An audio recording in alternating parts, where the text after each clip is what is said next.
শায়েক আসসালামু আলাইকুম রহমতুল্লাহ বরকাতুহ। আমি ইন্ডিয়ার কলকাতা থেকে বলছি।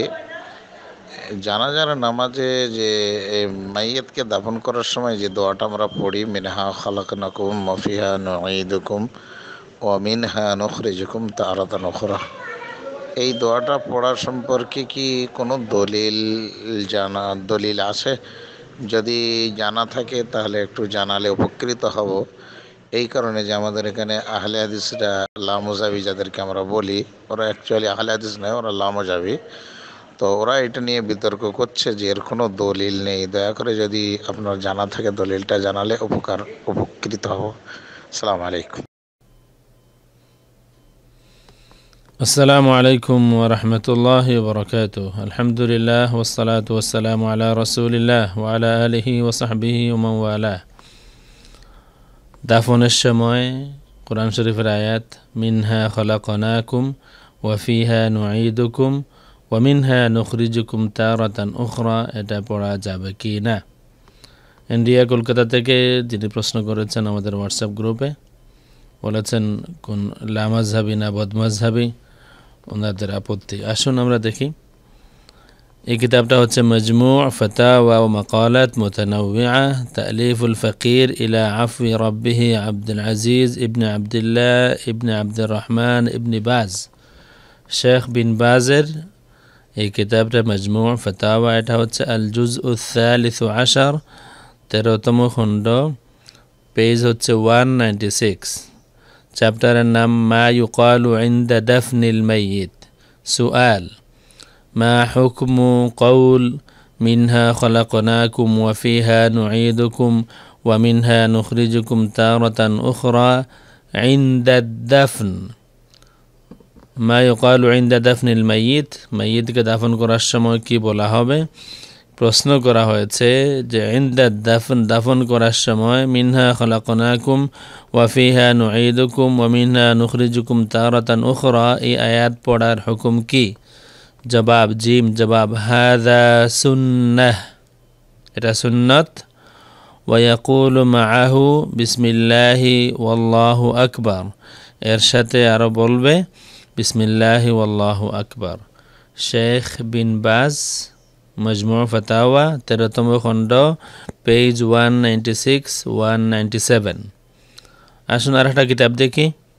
কিতাব আল মজমু' শারহুল মুহাদ্দাব লিশিরাজি, এটা ইমাম নাওয়ীর কিতাব। এটা হচ্ছে 5ম খণ্ড, আল জুজউল খামিস, পেজ 259-260। এখান থেকে শুরু। ক্বাল আল কাদি হুসাইন ওয়াল মুতাওয়াল্লি ওয়া আখারুন, কাদি হুসাইন এবং মুতাওয়াল্লি এবং অন্যরা বলেছেন, ইউস্তাহাব্বু আন ইয়াকুলা ফিল হিসিয়াতিল উলা মিনহা খলাকনাকুম ওয়া ফিস সানিয়া ওয়া ফিহা নুঈদুকুম ওয়া ফিস সালিসা ওয়া মিনহা নুখরিজুকুম তারাতান উখরা।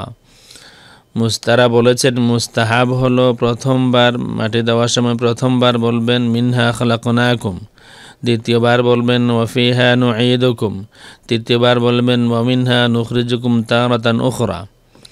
وقد يستدل له بحديث أبي أمامة رضي الله عنه قال: لما وضعت أم كلثوم بنت رسول الله صلى الله عليه وآله وسلم في القبر قال رسول الله صلى الله عليه وآله وسلم: منها خلقناكم وفيها نعيدكم ومنها نخرجكم تارة أخرى. رواه الإمام أحمد.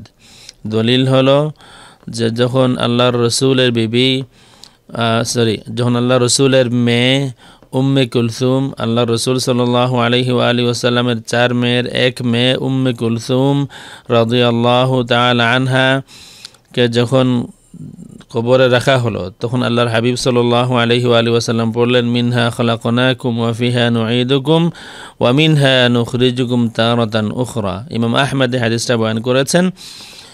এই হাদিসের মধ্যে 3 বারে 3 কথা বলা হাদিসে এটা নাই। আল্লাহর হাবিব সাল্লাল্লাহু আলাইহি ওয়া আলিহি ওয়াসাল্লাম যখন কবরে রাখেন তখন এই আয়াতটা পড়েছেন।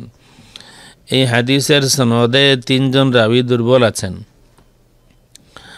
ইমাম নাওয়াবী বলেন ওয়া ইন কানাত ওয়ালাকিন ইউস্তানাসু বিআহাদিসিল ফাদাইল ওয়া ইন কানাত দাঈফাতাল ইসনাদ, ফজিলতের হাদিস ফাদাইলের বিষয়ে এটা গ্রহণ করা যায় যদিও দাঈফুল ইসনাদ হয়।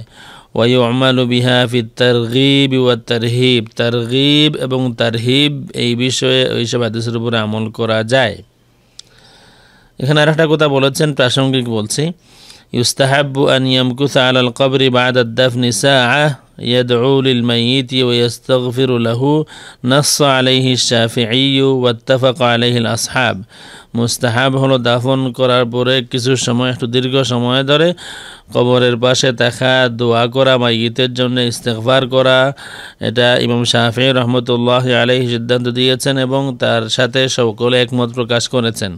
ক্বালু, তারা আরও বলেছেন, ওয়ায়ুস্তাহাব্বু আন ইউকরা ইনদাহু শাইউম মিনাল কুরআন।